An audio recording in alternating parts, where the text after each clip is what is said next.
do today in a sense that everything we do builds on the previous lecture in some way. And I think today and Friday we're doing one section. I think that might be the most important 2 days. So we're doing phase 1. I'll call it lecture 5, but it spans 2 days, today and Friday. And if you can understand what we're doing in these 2 lectures, then next week is going to be much easier. And the reverse is also true. If you're behind in terms of your understanding, and you're not sure about this section, then next week's going to be even worse. So it's sort of a fine balance that is very important to try and keep up with what we're doing in class. So we are talking about combinations. Now the word itself doesn't really mean much. My first question is, just see if I have an example.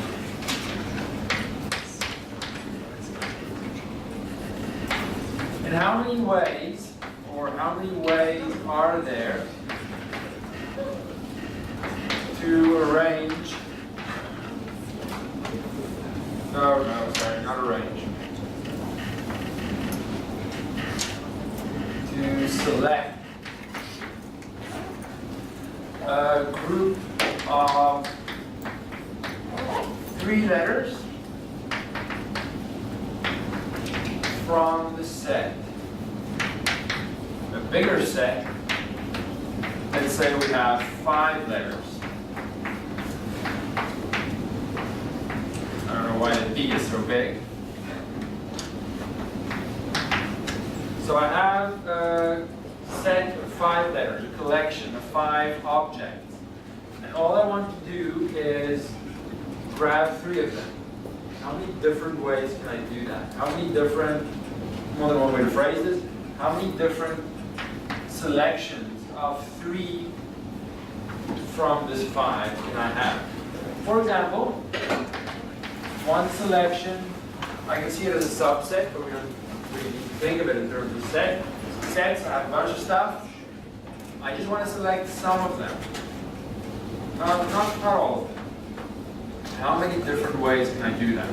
For example, I can select A, C, and E.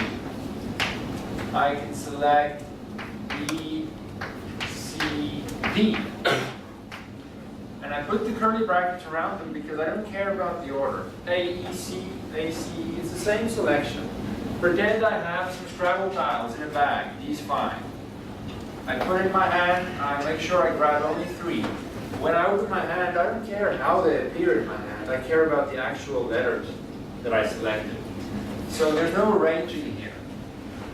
Let's say here, no arranging.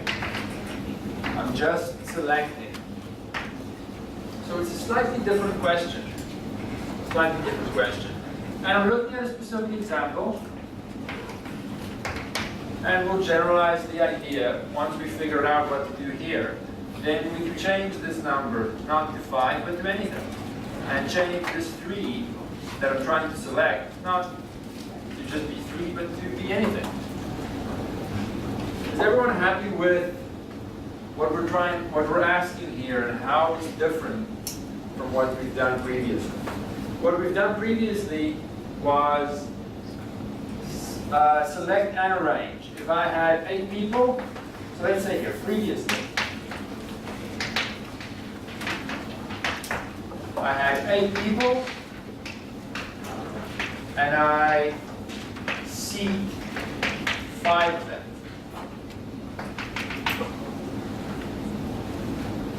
And I said, well, I have 8 choices here, then 7, then 6, then 5, then 4. But the only thing I know how to do at this point is sort of select and arrange in one go. There's no separation between the selecting and the arranging. I'm doing them in one go. By seeding them, I am selecting 5 of the 8 people. And we wrote this in different ways. One way, number of ways to do this is then 8 times 7 times 6 times 5 times 4. We had a fancy way of writing this, 8 factorial over 8 minus 5 factorial. However you want to write it. It's not quite what we're looking for now. Everyone happy how it's close but not the same? It's important. Close but not the same. So we have to be able to see the difference between these two questions. The number of ways to seed 5 of 8 people in a row, and the number of ways to just select some object from, whether it's 8 people or letters, whatever. There's a difference between just selecting and arranging. Any questions on the difference here? Yes? Just clear combinations, order doesn't matter, permutation order does. So we call these things different, give them different names. This is called permutation or permutations when I have an arrangement or an arranging step. When I don't have any arranging involved and I'm just selecting, we'll call those combinations. Because when I open my hand, I'm not interested in how the letters appear, I'm just interested in the combination of 3 letters. So we have different words. The words don't really matter as long as I see the difference between these two things. In both cases, I am selecting people or letters or something. But in this case, I'm arranging, and in this case, I'm not. So I give them 2 different names because they're different things. Now, back to my question here. We've figured out how to do this. The arranging, we've done that. That should be fine. How do I do this new question where I'm only interested in selecting? Well, let's refer it back to something that I can do. And then see what should I do to get back to my actual question. So let's say here, using what we know, let's instead count when I have my 5 letters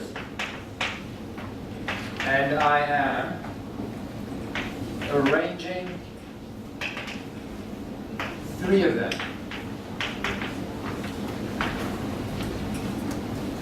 So let's forget my question, let's forget this actual question, and let's go use the letters, the 5 and the 3, and just do something I know how to do, which is arrange 3 letters in a row. How many ways can I do this? Like letters, people, whatever. I have 5 people, I want to arrange 3 of them in a row. I only have 3 chairs. How many ways can I do this? I don't care how you write this. 5 times 4. Is that it?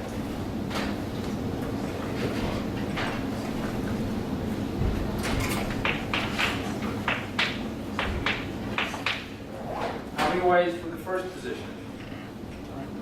5. And then? 3. I have 3 positions.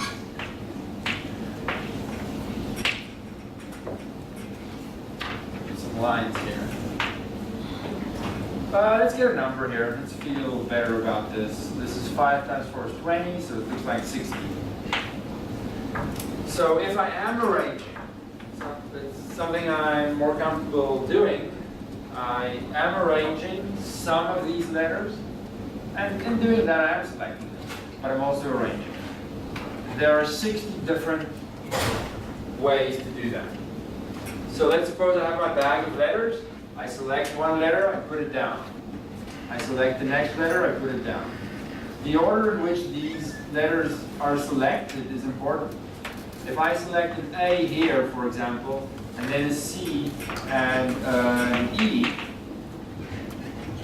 if I then select, if I then select, I do it again, but I select a C, and then an A, and then an E. Those are two different selections, two different arrangements. So as soon as I'm arranging, these guys are different now. So let's go with this guy and look at a group of arrangements that are possible if I'm doing this on the right. It's going to make sense in a second. Let's look at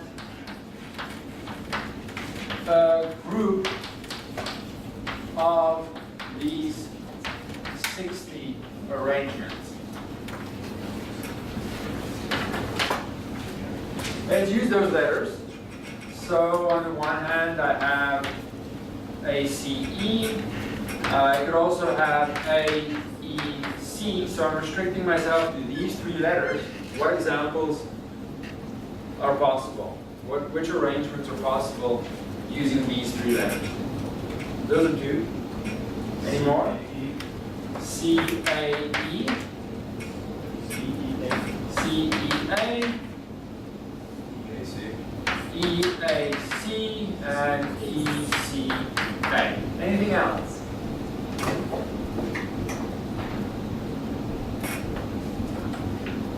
I started with every letter I could, and every time I have one of two possibilities, it seems like perfect. So I've made a group of 6 arrangements.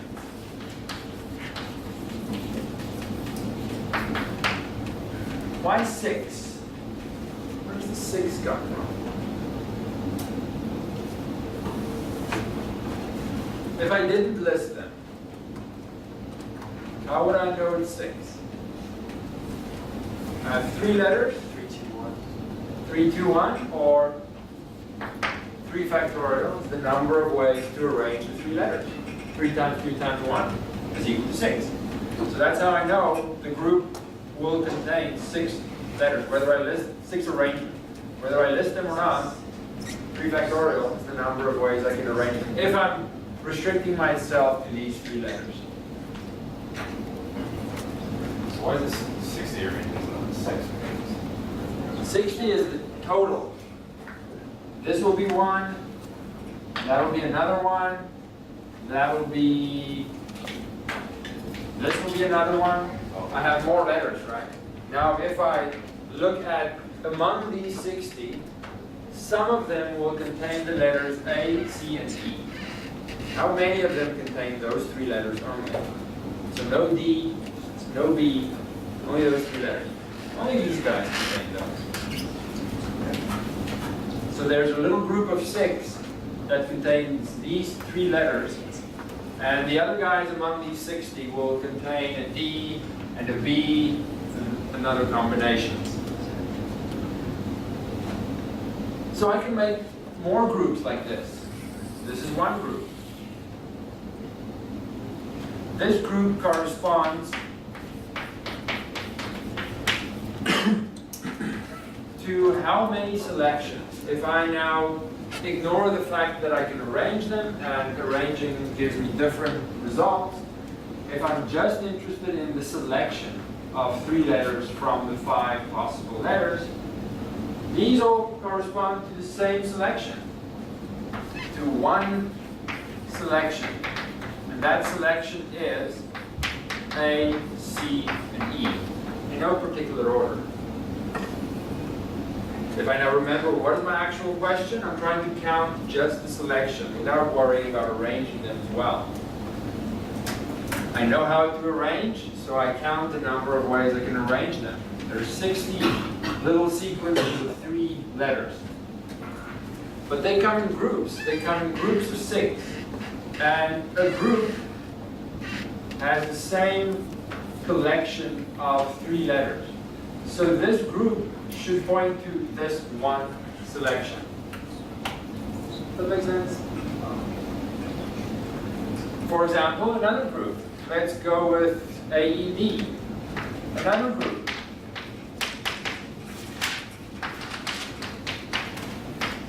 AED, ADE, DAE, DEA, EDA,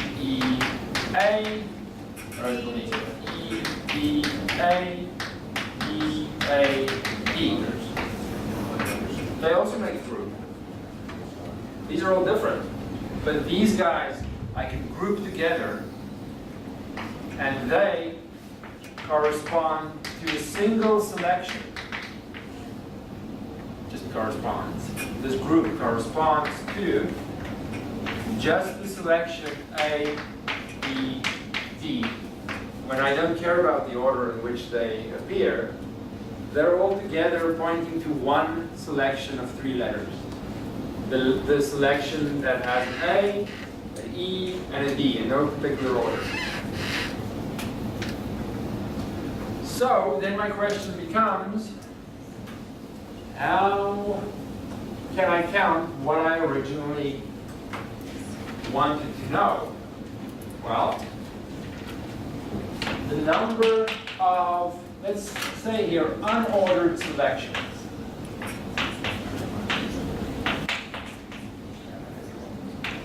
Of 3 letters from my original set of 5 is the same as the number of groups. Same as the number of groups. Every group corresponds to one selection. This group corresponds to this selection. Here they were ordered and they were all different. But when I ignore the ordering, they're all the same collection of 3 letters. How many groups are there? I have 60 in total. They come in groups of size 6. 60 divided by 6. 10. 10. But I don't really care about the 10. Let's now go back. Where does this 60 come from? Where does this 6 come from? The 60 was 5 times 4 times 3. The 6 was the size of the group. That was 3 factorial. I want to find out how can I construct my answer from the original numbers, 5 and 3. This we saw last time, and I noted it in the beginning, I can write as 5 factorial over 5 minus right? Yes. 5 minus 3 factorial.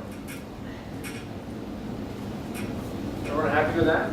If I have 5 people and I select and I arrange 3 of them in a row, the number of ways to do that, I can also write as this. So, in the end, my answer is I have a 5 factorial at the top. I have that 5 minus 3 factorial there, and I have another 3 factorial from this guy. Let me write it somewhere else. So would that be 2 Higher. factorial times 3 factorial? Yes, but I'm trying to write it sort of in an expanded way that only uses the numbers that I had originally, Okay. 5 and 3. I can always simplify. Okay. 5 was my original number of letters, and I'm selecting 3 of them. So, this is my formula for how to count just the number of ways I can select. I can grab 3 letters from a bag of 5. Now, this is, even though it's not the worst thing ever, I'm sure I've seen worse formulas, it's still more numbers than I want. So, I'm going to write this in an even shorter way. I'm going to write 5, and then a 3, and then brackets around it. Now, you might be more familiar with the C for combination, 5 and a 3. If you remember high school, maybe you wrote this. You can put the 5 and the 3 in different positions depending on your teacher. It's the same. It's the same. If you use this notation, I know what you mean. This is the more correct notation. They just brought the C in. If you see a letter, you feel better about yourself. It feels less intimidating than this. This is not a fraction. It's just one number above another number with brackets around them to just remind me that's one thing. They go together.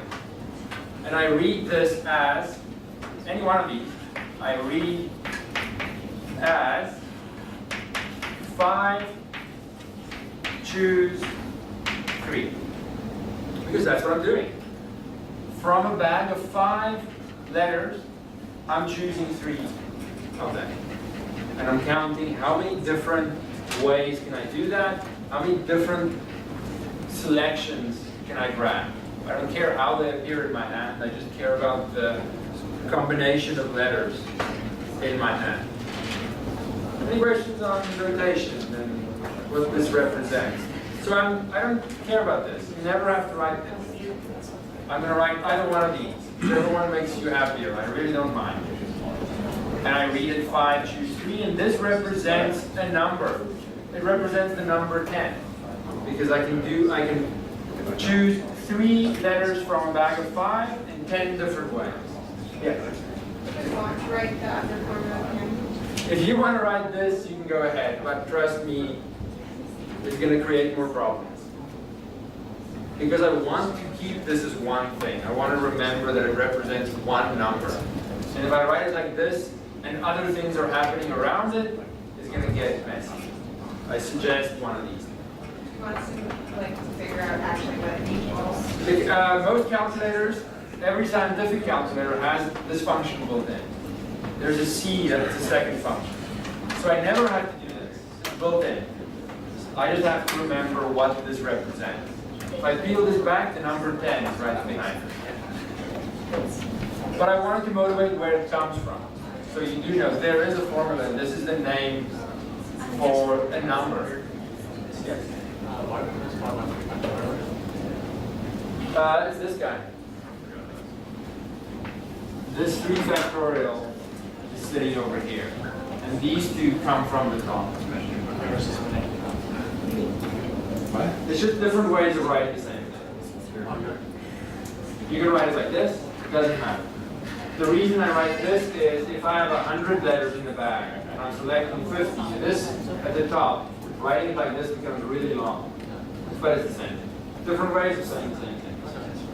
So I'm never going to write this. Never. This is my last time I'm going to write this. I'll always write this, but if you're happier with this guy, I know what that means. Okay. And I always want to be aware what this means when I write. I say 5, choose 3. It represents the number of ways in which I can select 3 things from a bag of 5. It's a number. If I really want to know what the number is, the calculator has it built in. It's like simplifying a fraction, simplifying something messy. The calculator does the hard work for me, but I need to know and understand what this represents. So nothing helps us more than examples. So for the rest of this lecture and Friday's one, that's all we're going to do. Examples. And that's the only thing that's going to help me. We want to do as many examples as we can to try and understand what we're trying to get used to, this combination. And as we're doing examples, then the things we're not sure about will come out. So now we're combining a bunch of things. We're combining our basic principle of counting. We're combining different strategies for counting. Maybe just listing them all, going through the positions. Maybe doing an indirect approach. All those things now come into play as well. Sometimes we're arranging, sometimes we're not arranging. So it's important to know what we're doing and what we're trying to count. So let's read number 1. So it's a combination of things. Everything's mixed together. A normal die is rolled 4 times. And how many ways can you get a sequence of these 4 rolls under some restrictions? First one to start with is no restriction. So now it's important to know, before I even start anything, it's always a good idea, have time, just do a little check. And maybe write a little example of what is an outcome if I were to do this action, this experiment. I do what they say there. What do I have to show for it as a result? Give me an example. It sounds like the silliest thing, no one ever wants to do it, but by writing just a little example, you just have a little check to see if you understand what is happening and what am I looking for when I add restrictions to these things. Give me an example of something. You do what they say there in the first line. You write the result on your page. What could you have written on the page?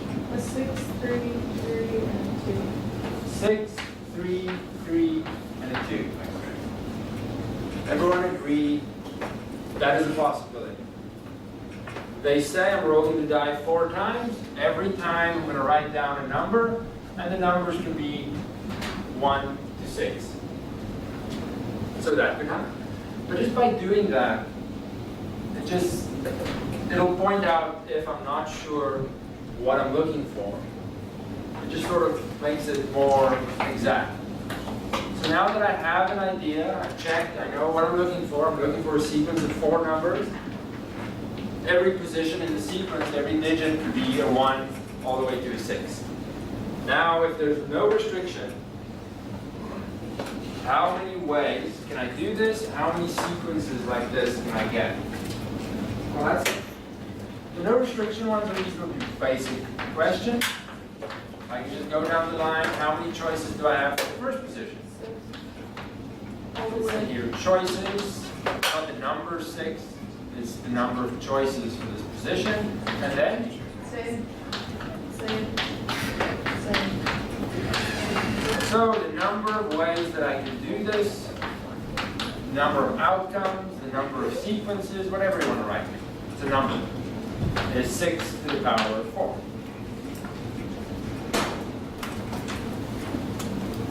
So I can't think of one type of question where the no restriction is complicated. It's always the easiest out of all the questions. Now I have some extra restrictions. In how many ways can I get a sequence like this? If there are exactly 4 5s.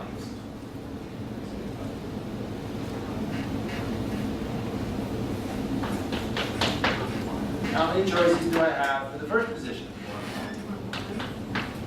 1 choice. And then? That's still pretty easy. Number of ways to do this. You can write 1, but I'll emphasize that I am using the basic principle of counting, and I am multiplying 1 4 times. I'm just trying to clean up this board a little.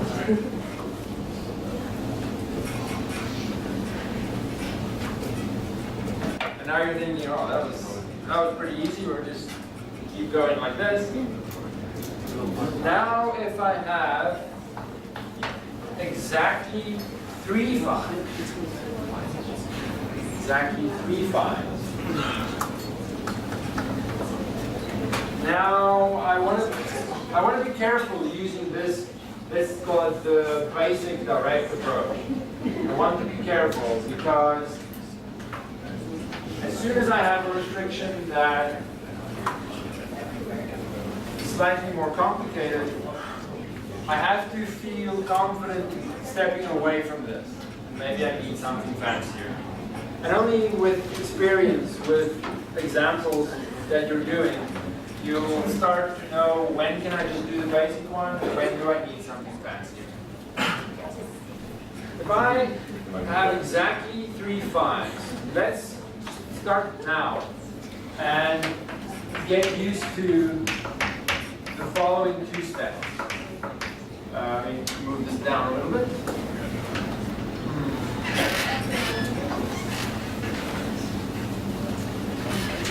If it's not the most basic question ever, then the following 2 steps, in a general sense, is a good way to approach these questions. I can't say it's going to work every time. Nothing works every time, but it works often, so it's worth mentioning. Step 1 is, how should I say this? I want to just get the collection of numbers that's going to appear in my sequence. I just want to get the collection of numbers together. So let's just say here, select the numbers. And in step 2, I'll worry about arranging them. I've done my example of something that can happen. I'm clear on what I'm looking for. I'm looking for a sequence of 4 numbers, which means the order is important. So I'm eventually going to have to arrange. But I want to separate these 2. I want to separate the selection step and the arranging. And that's going to make it much more versatile in terms of handling different restrictions, this type of approach.